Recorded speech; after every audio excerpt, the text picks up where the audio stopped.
you're using pre-made loops and you don't want to sound like anyone else, you have to go the extra mile in terms of sound design. So in this video right here, I'm going to show you the 3 essential techniques that you can use to turn any generic sounding drum loop into a unique sounding signature groove that carries your sonic fingerprint. So let's say you're in the starting phase of a new track and you have your kick and bass together, sounds like this.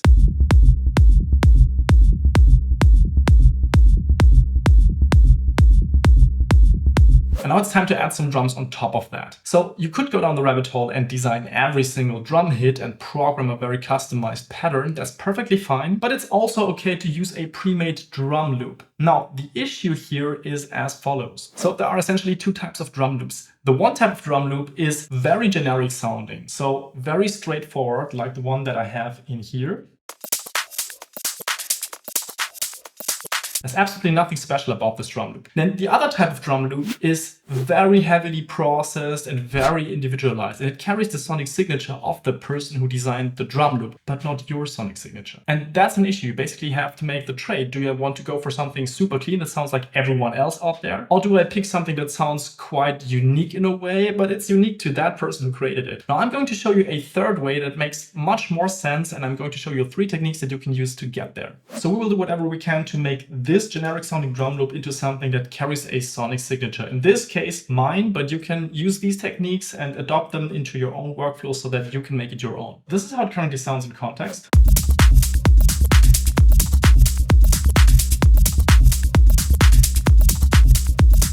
And the first thing I do is I look into the material and try to find specific areas and crop out specific parts that I find very charming, and maybe find like a little micro groove inside the material. Now, depending on your genre, you can go a bit more crazy or stay a bit more conventional. So I could just grab a straightforward snippet of this that sounds like this, pretty close to the original loop, of course. Or I could, for example, create a polymeter and just strip away a bar and sounds like this. And don't worry, if you listen to this a bit longer, you could get used to it.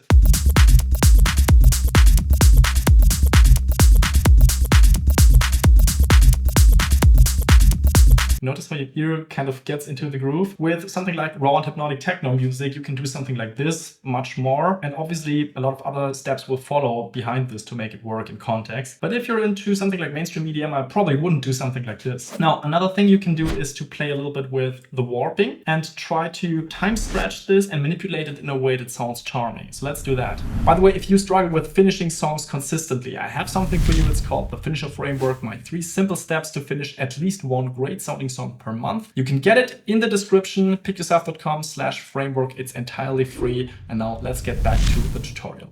And currently we're in the beats warp mode, and that is the recommended one if you work with rhythmic material. It makes a lot of sense because everything snaps perfectly to the grid and it sounds still okay if you stretch it and kind of change these a little bit around. But let's try out a more interesting one, for example, texture.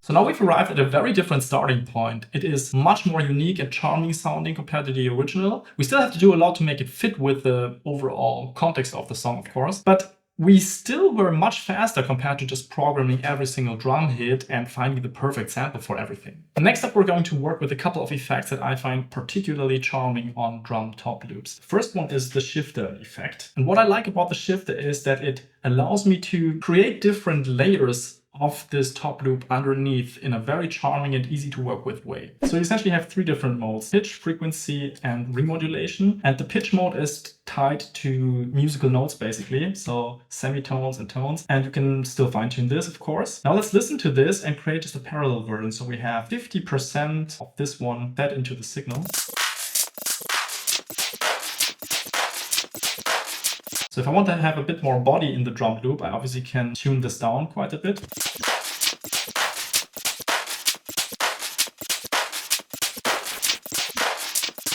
This window basically works like a buffer of how much of the signal is being fed into this. This window size is very nice for creating like washy textures. Listen to this.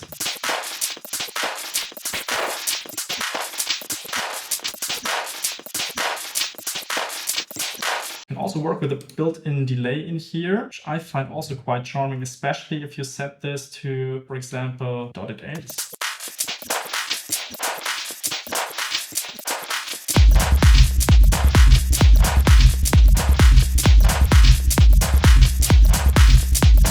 Next up, for drum top loops, I find it very often charming to have a little bit more of stereo information going on. You can still pair this with a really straightforward clap or a really straightforward hat that is just playing through to keep the groove consistent, and then that pulls everything together in the end. But for this drum top loop that just gives us also a bit of ear candy, by the way, I've made a great video about this here. Let's try this out and add a little bit of phaser flanger in a very charming way. So I'll go through the different modes, phaser, flanger, and doubler, so you can hear the difference in sound, and then we'll decide what sounds best.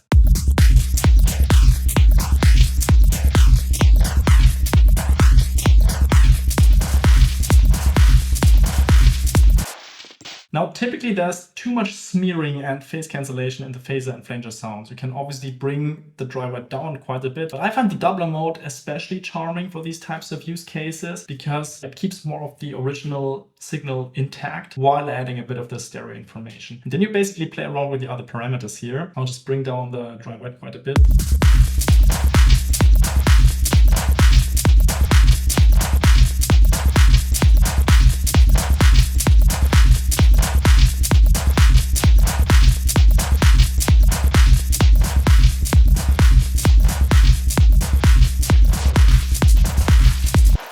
With the time parameter, you can find a really nice backbeat if you tune this incorrectly. For this, I will obviously keep this in 100% wet once again to listen properly.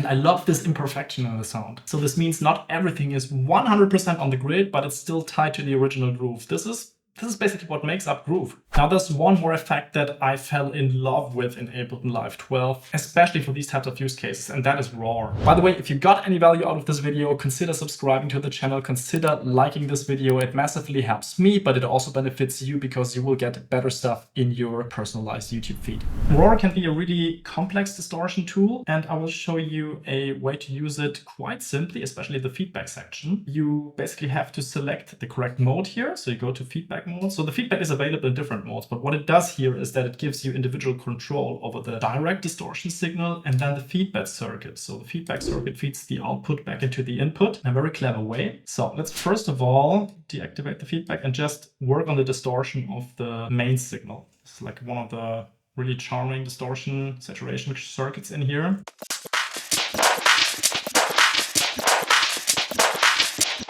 So immediately you notice how much fuller it starts to sound this.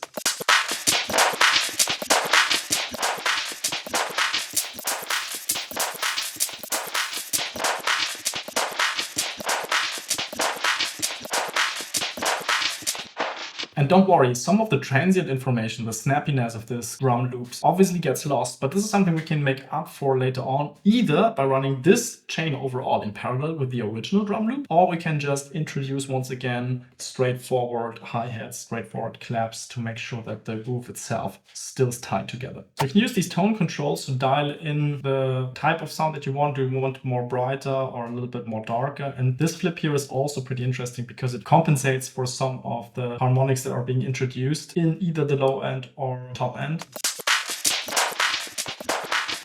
depending on how you set this. And there's no right or wrong setting, you basically just have to listen to what you want.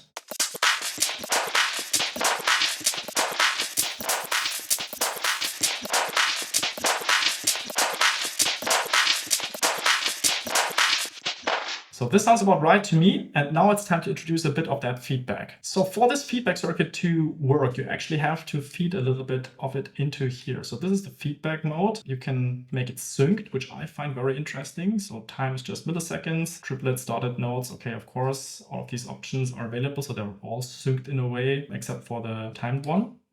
So let's keep this in synced and try out 8th notes. And we'll feed a little bit of that into the feedback circuit, which we will activate here.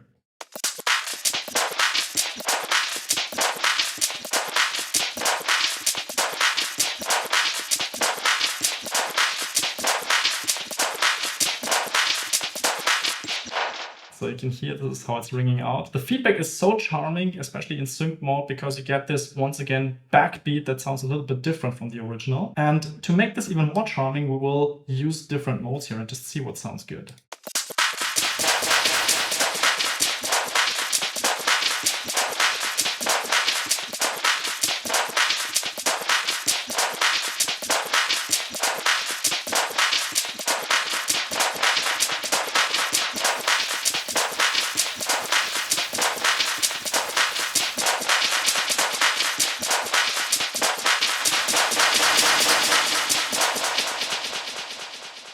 So this can get pretty wild, of course. So now I've landed on a really nice combination of the direct and the feedback signal. Now you can decide how much of each do you want to have in here. You can dial this in with the blend section. And then, for example, if you blend a little bit more of the direct signal in, you can go harder on the amount of distortion of the feedback signal because it will just overall still work and not sound completely crazy.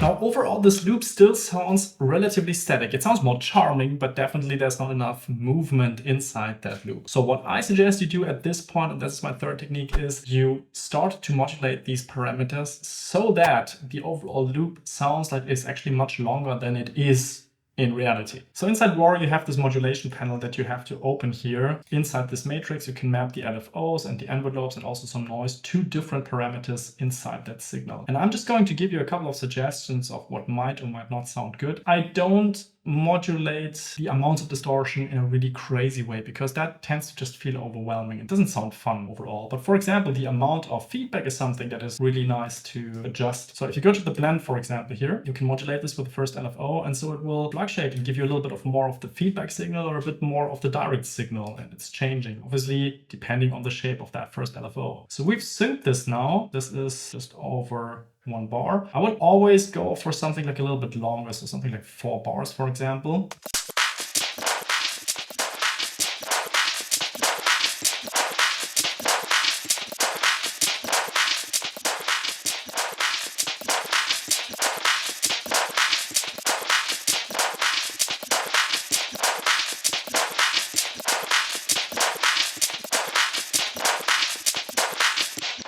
So this also has a built-in envelope follower, meaning it's using the envelope of the original signal that's being fed in and using this to modulate other things. So this is why you see this waveform here.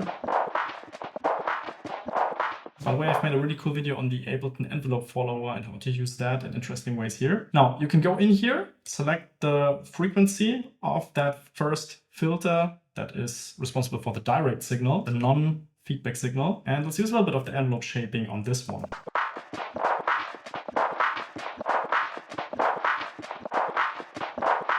As you can see, it just moves according to where the signal actually is. And this way you can accentuate certain hits.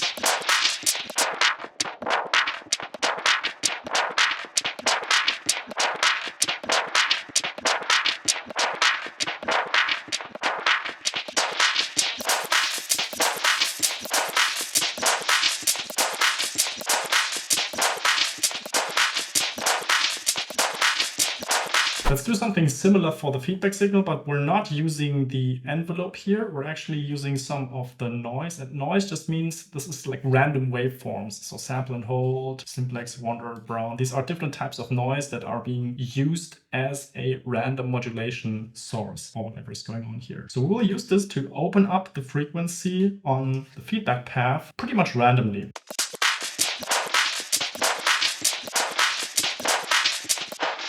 And you can time sync the random noise source, which is something that is done pretty heavily in the modular synth world. I love that they're bringing it into Ableton.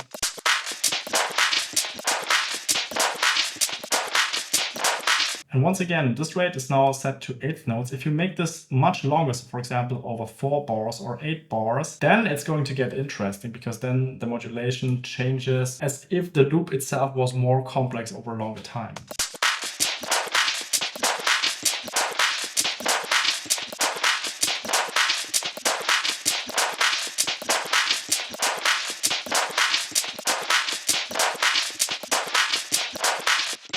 They obviously don't only modulate raw, you can also modulate these other tools with, for example, the LFO tool. And I will, for example, map it to, this is quite cool, the time of the phaser flanger.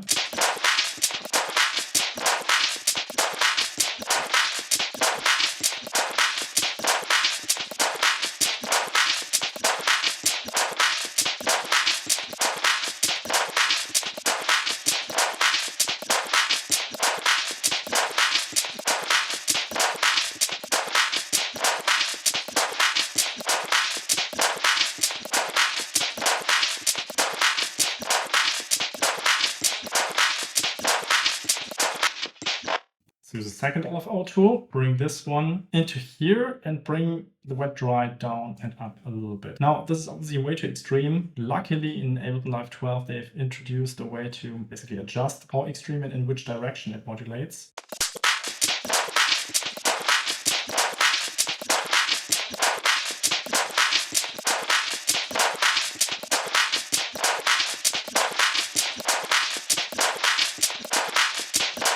So this is how our updated, unique signature drum loop sounds like in context.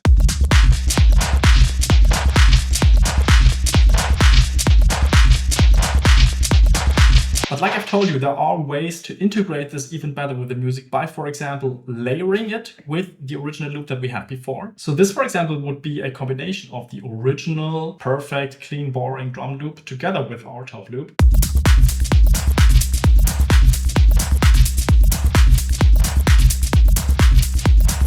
Now, of course, there's a lot of phasing going on between the original material and the treated loop if we run them in parallel. So you can use this as a feature and not as a bug. So this is just part of the sound and it's part of what makes it interesting. But if you want something a bit more stable, I advise you to use straightforward hats, straightforward claps, straightforward shakers, and layer them with this together. And here's how that would sound like.